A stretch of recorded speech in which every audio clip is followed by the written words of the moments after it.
الحمد لله وكفى وسلام على عباده الذين اصطفى أما بعد أعوذ بالله من الشيطان الرجيم بسم الله الرحمن الرحيم وَأَن تَصُومُوا خَيْرٌ لَكُمْ إِن كُنتُمْ تَعْلَمُونَ صدق اللہ العظیم۔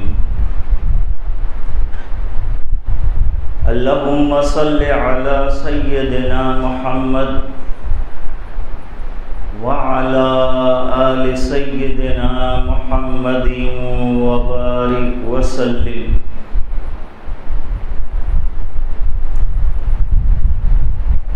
بزرگوں اور بھائیوں،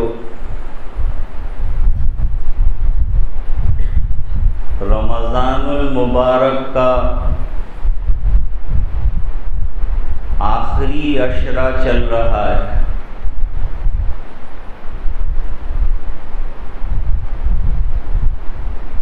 اس آیت کریمہ میں گویا اس طرف اشارہ کیا ہے، ربنا آتنا فی الدنیا حسنہ، یہ پہلا عشرہ ہے جس میں اللہ تعالیٰ کی رحمتیں تو پورے رمضان میں برستی ہیں۔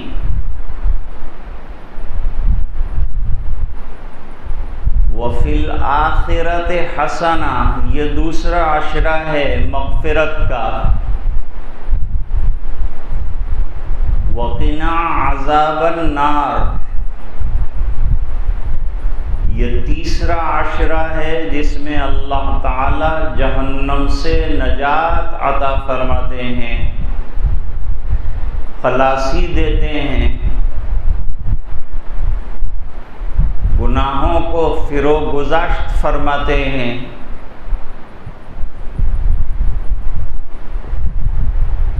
یہ مہینہ انتہائی طور پر مبارک مہینہ ہے۔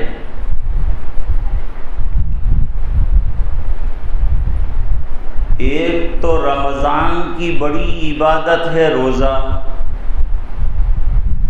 جب سے روزہ رکھا افطار کیا وہاں تک اللہ تعالی کی اطاعت میں لکھا جاتا ہے۔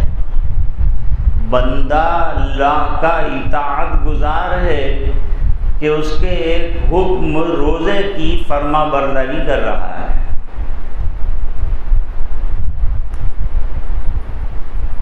اس مہینے کی ایک بڑی خوبی یہ ہے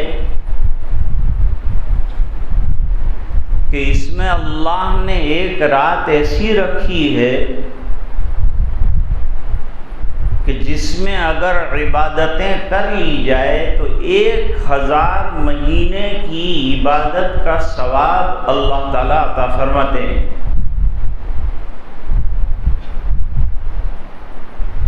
جس کو لیلۃ القدر کہتے ہیں۔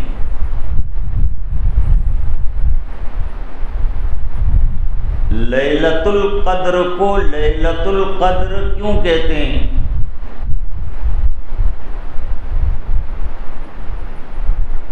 اس لیے کہ یہ قدر والی رات ہے، عزت والی رات ہے، اس بنا پر اس کو لیلۃ القدر کہا۔ دوسرا، اس رات میں جو بندہ عبادت کرے، اپنے آپ کو اللہ سے وابستہ کرے، اللہ کی طرف رجوع کرے، تو وہ اللہ کے یہاں قدر کی نگاہ سے دیکھا جاتا ہے، عزت کی نگاہ سے دیکھا جاتا ہے کہ چلو ہماری دی ہوئی نعمت کی اس نے قدر کی، اس رات میں عبادت کی۔ یہ معتکفین جو اعتکاف میں بیٹھتے ہیں، ان کا مقصد بھی یہ ہے کہ وہ رات کو وصول کرنے کی کوشش کریں، حاصل کرنے کی کوشش کریں۔ اس لیے 21 سے لے کر اخیر تک مسجد کے اندر قیام کروا دیا کہ مسجد کی برکتیں بھی ان کو حاصل رہیں، مسجد میں عبادت بھی کریں اور رات کو جاگ کر لیلۃ القدر کی تلاش بھی کریں۔ لیکن اس کا مطلب یہ نہیں ہے کہ جو لوگ معتکف نہیں ہیں وہ تلاش نہ کریں۔ 21 سے لے کر اخیر رات تک ہر مسلمان کو اس رات کی تلاش ہونی چاہیے جس میں 83 سال کی عبادت کا اللہ تعالی ثواب دیتے ہیں اگر عبادت کرے تو۔ آج کل ہمارے نوجوان الحمدللہ جاگنے کے عادی ہیں اور غیر رمضان میں بھی دیر دیر تک جاگتے ہیں۔ تو جاگنا تو آسان ہو گیا، خالی عبادت کرنا ہے، فضولیات میں نہیں لگانا ہے، ورنہ وزر بھی اتنا بڑا ہوگا جتنا کہ ثواب بڑا ہے۔ اکثر تراویح کے بعد سے لے کر سحر تک نوجوان جو ہیں وہ بیٹھے رہتے ہیں موبائل لے کر اور اپنا وقت اسی میں ضائع کر دیتے ہیں۔ کاش تسبیح لے کر بیٹھ جائیں اور اللہ کا ذکر کریں، اس پر بھی ثواب۔ اور رات کے پچھلے حصے میں کچھ رکعتیں تہجد کی ادا کر لیں تو کتنا بڑا فائدہ ہے۔ لیلۃ القدر کب ہے؟ حضرت فاروق اعظم رضی اللہ تعالیٰ عنہ نے حضرت عبداللہ ابن عباس رضی اللہ تعالیٰ عنہ سے پوچھا ہے کہ کیا اندازہ ہے لیلۃ القدر کب ہو سکتی؟ حدیث شریف میں تو حضور پاک صلی اللہ علیہ وسلم نے فرمایا ہے کہ لیلۃ القدر کو رمضان کے اخیری عشرے میں تلاش کرو۔ اخیری عشرے میں 21 سے لے کر اخیر تک آ گیا ہے۔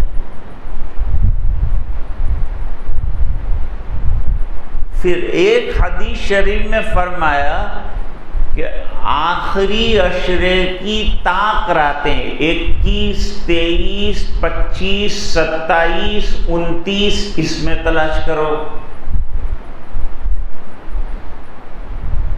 ابن عباس رضی اللہ تعالی عنہما نے 27 پر زیادہ زور دیا ہے۔ ویسے لیلۃ القدر کب ہوگی؟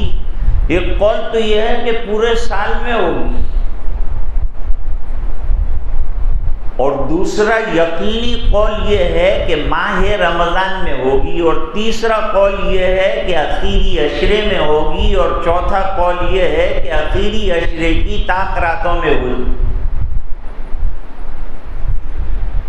اللہ تعالیٰ نے قرآن کریم میں فرمایا ہے اِنَّا أَنزَلْنَاهُ فِي لَيْلَةِ الْقَدْرِ وَمَا أَدْرَاكَ مَا لَيْلَةُ الْقَدْرِ لَيْلَةُ الْقَدْرِ خَيْرٌ مِّنْ أَلْفِ شَهْرٍ۔ اس میں لیلۃ القدر جو ہے وہ لفظ 3 مرتبہ آیا ہے، اور لفظ لیلۃ القدر میں 9 حروف ہیں، تو یہ 3 میں اگر 9 حروف کو ضرب دیتے ہیں تو 27 بن جاتا ہے، تو ان کا خیال 27 کا زیادہ ہے۔ قرآن کریم کے 540 رکوع ہیں، اور تراویح میں پہلی رات سے پڑھنا شروع کریں گے تو 27 کو 540 رکوع ختم ہو جائے گی۔ نمبر 3،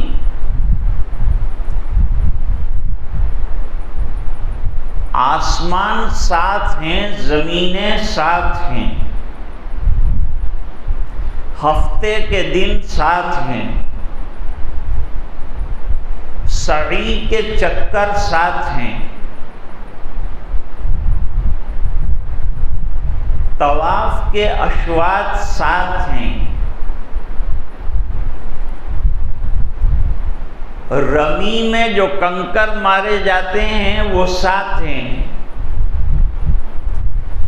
آسمان میں بڑے سیارات 7 ہیں۔ یہ سب 7 7 7 کو دیکھتے ہوئے 27 کا خیال ہے، لیکن علماء فرماتے ہیں کہ یہ صرف ایک رات کرنے کے بجائے 10 راتوں کی قربانی دے دو، اور رمضان کے آخری عشرے میں اگر پورا مہینہ کچھ نہیں کیا تو اپنے آپ کو رجوع کر لو اللہ کی طرف۔ حدیث شریف میں ہے کہ حضور پاک صلی اللہ علیہ وسلم آخری عشرے میں انتہائی طور پر عبادت کے لیے کمر بستہ ہو جاتے تھے، دوسرے تمام مشاغل، حضور کے مشاغل ہی عبادت تھے، پھر اس میں بھی ایکسلریٹ کر دیتے تھے، بہت زیادہ عبادت کرتے تھے۔ اور ہمارے مشائخ کے یہاں بھی دیکھا گیا روزانہ 2 قرآن کریم ختم کرتے ہیں۔ تو جو نوجوانوں کو اللہ نے طاقت بھی دی ہے، ہمت بھی دی ہے، جاگنے کی صلاحیت بھی دی ہے، تو اس کو صحیح کام میں لگا دو، اچھے کام میں لگا دو۔ تھوڑے دیر کے لیے اگر ہم نے یہ موبائل نہ چلایا تو کوئی موت نہیں آ جائے گی،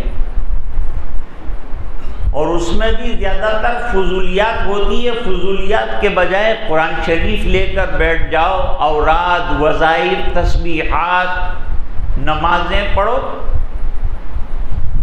اور اللہ نے آپ کو یہ نوجوانی کی جو طاقت دی ہے اس کا اچھا استعمال کرو۔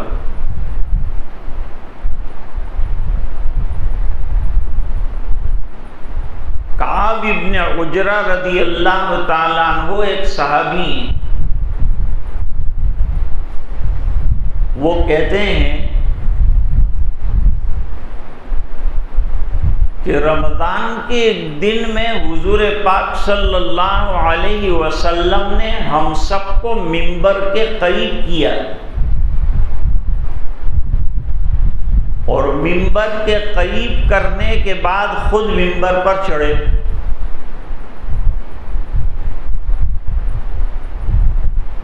پہلے زینے پر قدم رکھا تو آمین کہا، دوسرے اسٹیپ پر قدم رکھا تو آمین کہا، تیسرے اسٹیپ پر قدم رکھا تو آمین کہا،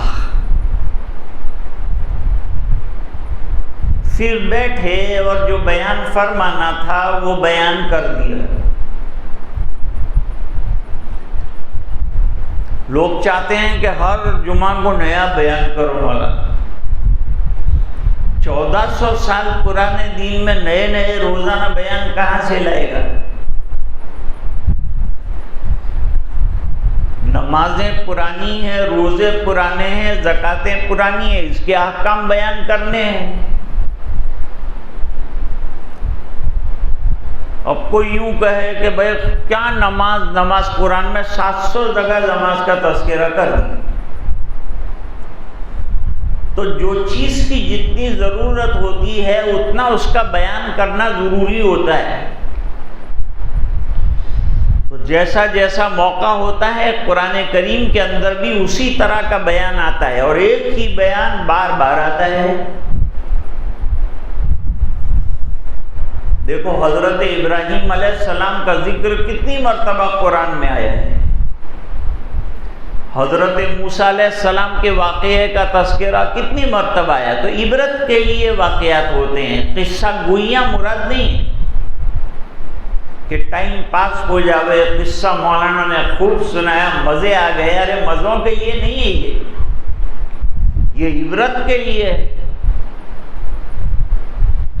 حضرت آدم اور ابلیس اور حوا کا ذکر قرآن میں کتنی مرتبہ آیا. تو یہ سبق دینے کے لیے لایا جاتا ہے کہ بھئی اس سے عبرت حاصل کرو.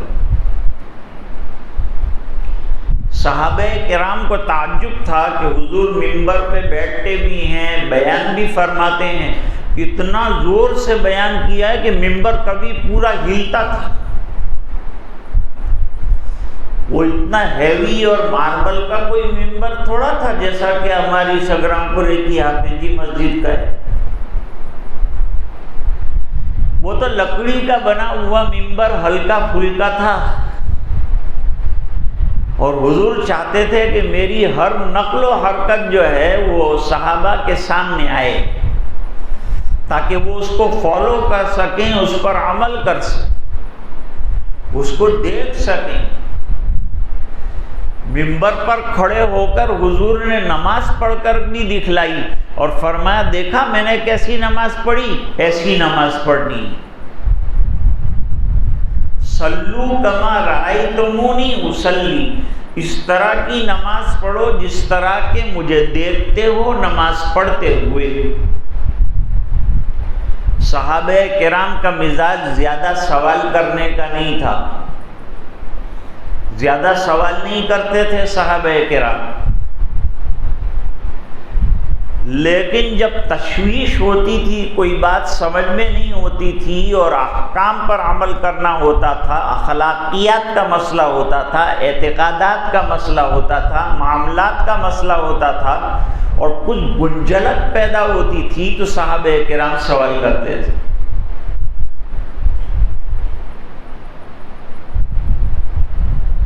اب ہم لوگ کیا ہے، کبھی بیٹھ جاتے ہیں تو ڈسکس.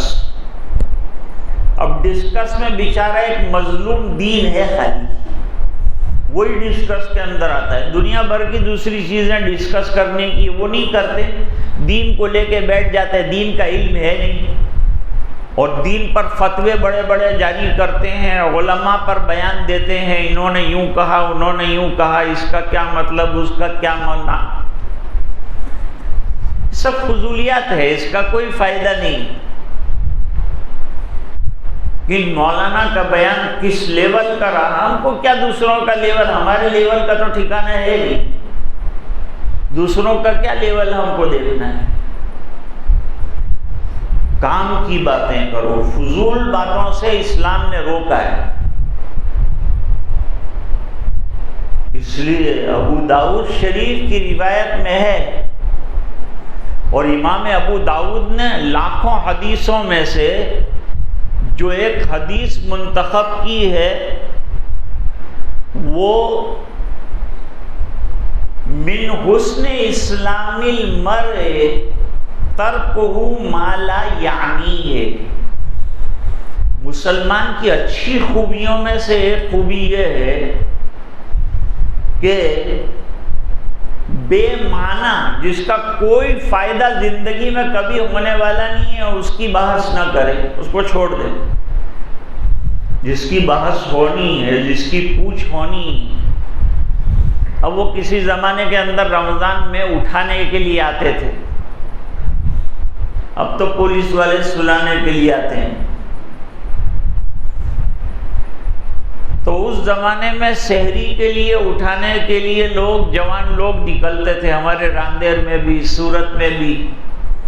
فقیر بھی نکلتے تھے، حالانکہ وہ خود روزہ نہیں رکھتے تھے، لیکن وہ نکلتے تھے. اور وہ 4 بجے وہ تب بھی کہتا تھا کہ 2 بج گیا ہے، اٹھ جاؤ. تو اس زمانے میں ایک نظم سنی، اس میں یہ بیان کیا گیا تھا کہ بابر تیری مسجد میں ہم جا کے آزاد ہیں. یا محلے میں مسجد ہوتی ہے اس میں تو مسجد میں آتا نہیں، اور بابر کی مسجد میں جا کے اذان دینے کی بات کرتا ہے۔ بھئی اچھا ہے، بڑی مسجد ہے، وہاں جا کے اذان دے گا تو تیری بہادری ثابت ہوگی، یہ سب اپنی جگہ خوبیاں ہیں، لیکن بڑی بہادری یہ ہے کہ محلے کی مسجد سنی ہے اس کو آباد کر۔ جب آباد کرنے کے لیے آسانیاں تھی، دروازے سب کھلے ہوئے تھے، تب ہم نہیں آتے تھے۔ اب جب چاروں طرف سے لاک کیا تو اب ہجوم کرتے ہیں، ہم پڑھ کے رہیں گے، ہم پڑھ کے رہیں گے۔ جائے پڑھوانی ہوتی چاہے پڑھی نہیں، نہ پڑھا مہینہ تیارا ہوئے دوڑو ہے۔ یہ ہمارے مزاج کے ٹیڑھے پن کی بات ہے، ضد ہے ہمارے مزاج میں۔ جس چیز سے روکو، اب تو مسجد میں لوگوں کو لانے کا طریقہ یہ کہ پولیس ڈنڈے لے کے دوڑے گی تو ہم مسجد میں آئیں گے۔ صحابہ کرام نے تعجب سے پوچھا کہ حضور آپ نے تینوں زینوں کے اوپر آمین کہا، پہلے پر آمین، دوسرے پر آمین، تیسرے پر آمین، کوئی خاص بات تھی؟ فرمایا ہاں خاص بات تھی، اور وہ خاص بات یہ تھی کہ جیسے ہی میں منبر کے پہلے زینے پر قدم رکھنے لگا تو جبریل علیہ السلام آ گئے۔ اب جبریل علیہ السلام فرشتے حضور کو نظر آتے ہیں، سب کو نظر نہیں آتے، لطیف مخلوق ہے اللہ۔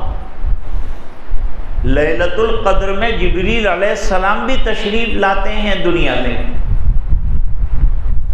اور لیلۃ القدر وہ رات ہے جس میں اللہ نے قرآن کریم لوح محفوظ سے سمائے دنیا پہ اتارا ہے۔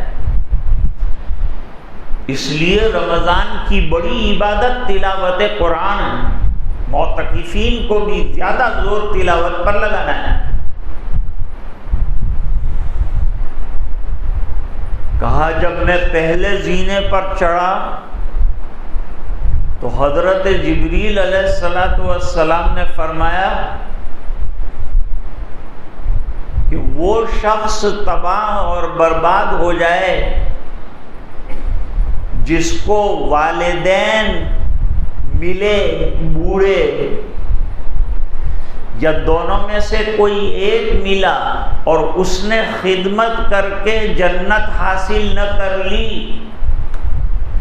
حضور نے فرمایا آمین، واقعی یہ بد نصیب ہے۔ جبریل بد دعا کریں، حضور آمین کہے تو اس کی قبولیت میں کیا شک ہے؟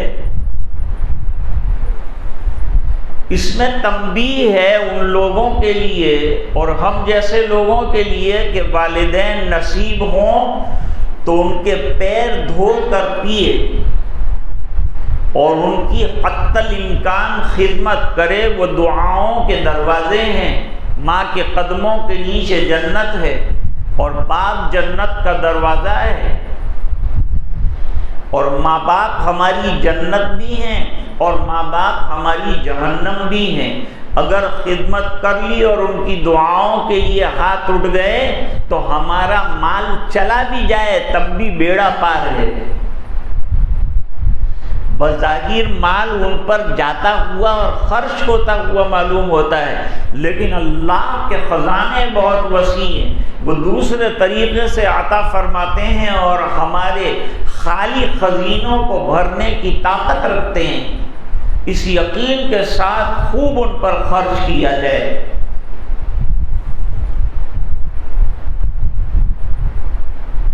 ابھی ایک واقعہ ہوا، ہم نے اعلان کیا کہ کوئی مسافہ نہ کرے، تو ہمارے ایک دوست ہیں بے تکلف، وہ گلے ملنے آ گئے کہ تم نے مسافہ کا نہ کہا ہے، گلے ملنے کا تھوڑا نہ کہا ہے۔ میں نے کہا بھائی جب مسافہ نہیں کر سکتے تو گلے کیسے مل سکتے ہیں؟ انہوں نے کہا کیا دلیل ہے تمہارے پاس؟ میں نے کہا دلیل قرآن میں، دلائل کی جگہ قرآن ہے۔ قرآن کریم کے اندر کہا کہ والدین کو اف بھی مت کہو، بھائی اف نہیں کہنے کا تو اس کا مطلب لات مارنا ہے؟ اف نہیں کہنے کا تو تماشا مارنے کی اجازت ہے؟ کہنا اس سے تو یہ بتایا کہ اتنا سا کرنا یہ بھی منع ہے، تو اس سے زیادہ دکھ پہنچانا کتنے بڑے گناہ کی بات ہوگی۔ بلکہ یوں فرمایا کہ والدین دنیا سے چلے جائیں تو گاہے بگاہے ان کو پڑھ کر بخشنا، ایصال ثواب کرنا، ان کے نام سے صدقے کرنا اور خیرات کرنا، اور گاہے گاہے قبرستان حاضر ہونا۔ پہلی بات کتنی قیمتی بتائی ہے حضور صلی اللہ علیہ وسلم۔ فرمایا دوسرے زینے پر چڑھا، دوسرے زینے پر چڑھا، میں نے آمین کہی، جبریل علیہ السلام نے کہا وہ شخص بڑا بد نصیب ہے اور ناکام ہو ایسا شخص جس پر رسول امی محمد عربی صلی اللہ علیہ وسلم کا نام لیا جائے اور وہ آپ پر درود کا نذرانہ نہ پیش، درود پاک نہ پڑھے۔ زندگی میں ایک مرتبہ حضور پر درود پڑھنا واجب ہے۔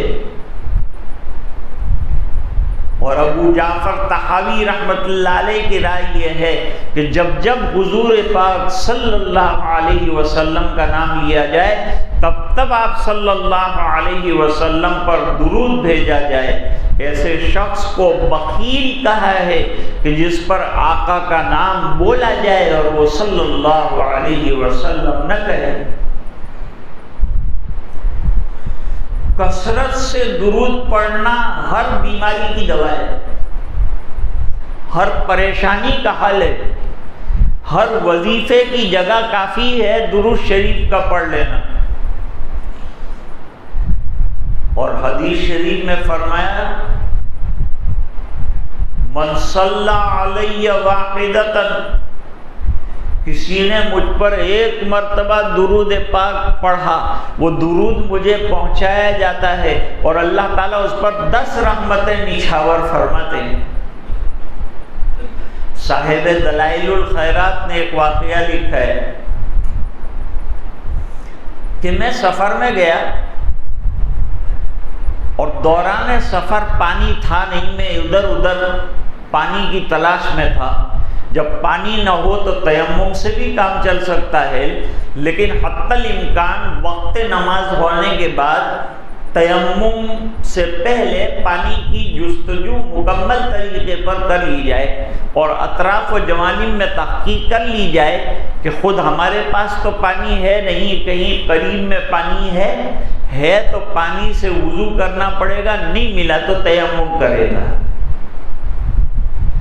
تیمم یہ حضور پاک صلی اللہ علیہ وسلم کی امت کی خصوصیات میں سے ہے، دوسری امتوں کو تیمم کا شرف حاصل نہیں رہا ہے۔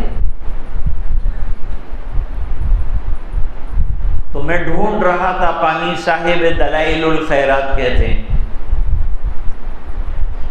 پاس میں کچھ بچے بچیاں کھیل رہی تھی، ان میں سے ایک لڑکی دوڑ کر آئی۔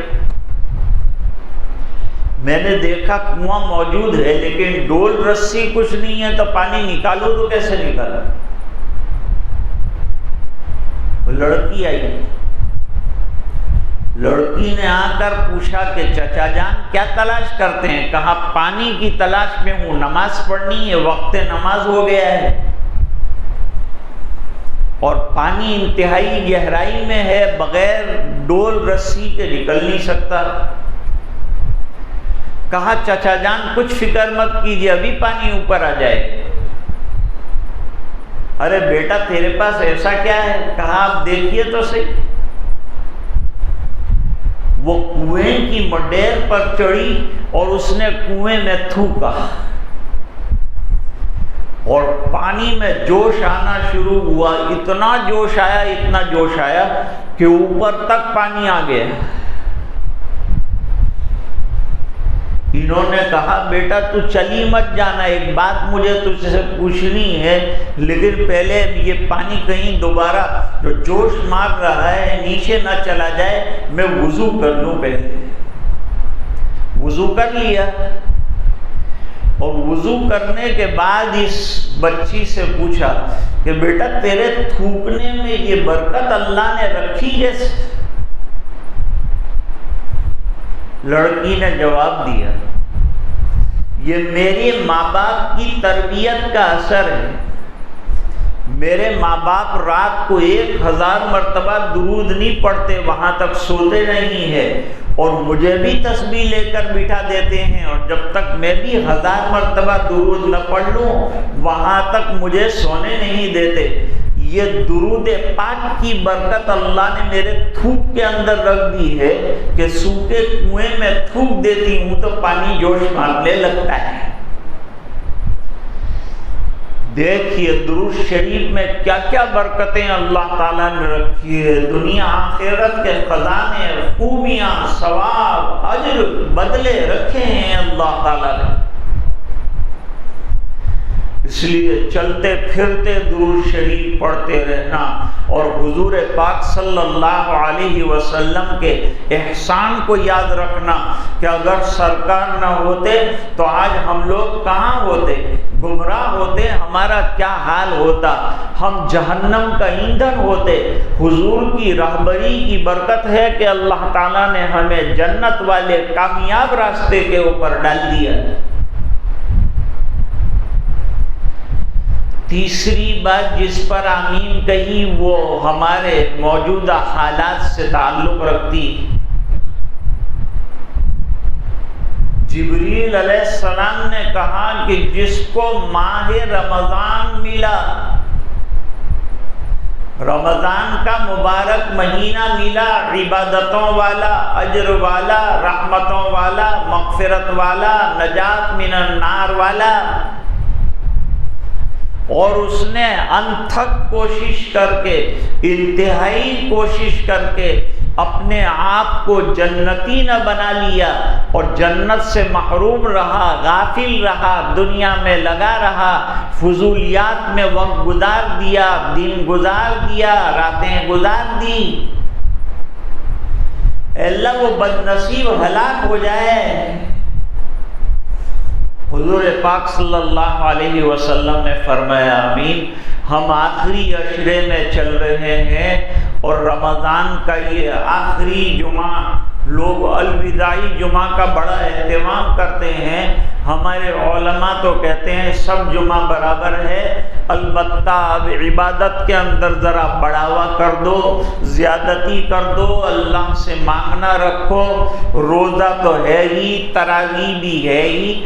حضرت عثمان رضی اللہ تعالیٰ عنہ نے فرمایا، حضور کی بات نقل کی کہ اگر کچھ نہیں کر پایا ہے کوئی، عشاء کی نماز باجماعت جس نے ادا کی اور فجر کی نماز باجماعت ادا کی اور بیچ میں کچھ نہیں کر پایا، تو بھی اللہ تعالیٰ لیلۃ القدر کا ثواب اس کو عطا فرمائیں گے۔